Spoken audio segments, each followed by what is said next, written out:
नमस्कार बंधुरा आज के आमी बानाबो पटल और आलू दिए रुई माछेर झोल। तार जन्य प्रथमे रुई माछगुलो भालो करे धुए नुन हलुद माखिए नेब।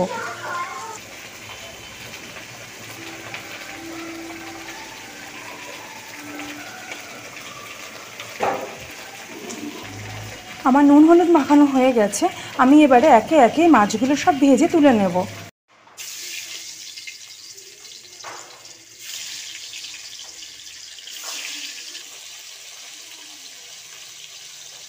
আমার সব মাছ ভেজে তুলে রাখা আছে। তো এবারে আমি এই মাছ ভাজা তেলের মধ্যেই আমি কিছুটা কালো জিরে আর এইদিকে আমি পটল আর আলু কেটে রেখেছি। যেহেতু আমি পটল দিয়ে আর আলু দিয়ে মাছের ঝোলটা করব, এই জন্য পটল আলু কেটে রাখা আছে। এই পটল আর আলু সবগুলো আমি কড়াইয়ের মধ্যে দিয়ে দেব।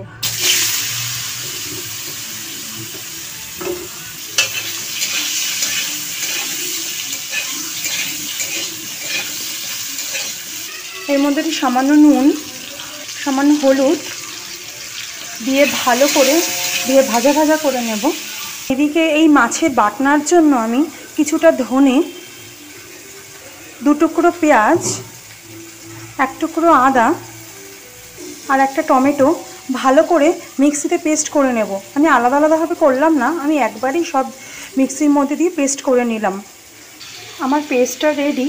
আমি এর মধ্যে একে একে লঙ্কার গুঁড়ো, যে যেরকম ঝাল খাবে সে সেরকমভাবে আন্দাজ মতো দেবে, 1 চামচ জিরের গুঁড়ো আর 1 চামচ হলুদ গুঁড়ো দিয়ে ভালোভাবে এটা নাড়িয়ে নিলাম। এটা ভালোভাবে নাড়িয়ে মশলার সাথে আমি মিশিয়ে নিলাম। এদিকে আমার পটল আর আলুটা ভালো করে ভাজা হয়ে গেছে। এর মধ্যে আমি যে পেস্টটা করেছিলাম সেটা সব দিয়ে দিলাম।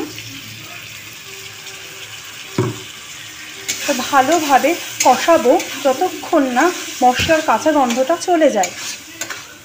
এর মধ্যে একটু সামান্য চিনি দিলাম। আমি সব তরকারিতেই চিনি দিই, তাহলে আমার মনে হয় স্বাদটা একটু ভালো হয়। আমি সেই সময় একটু অল্প নুন দিয়ে আলু আর পটলটা ভেজেছিলাম, আমার আরও একটু নুন লাগবে তাই আমি দিয়ে দিলাম। তোমরা টেস্ট করে তারপরে নুন দেবে যে যার মতো করে।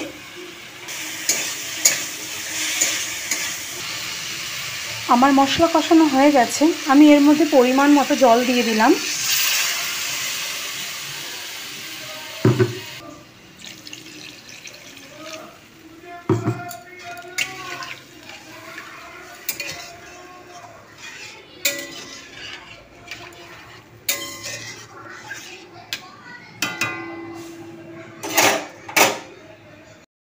আমার ঝোল পুরো ফুটে গেছে, এমনকি আলু সিদ্ধ হয়ে গেছে। এর মধ্যে আমি মাছগুলো সব দিয়ে দেব।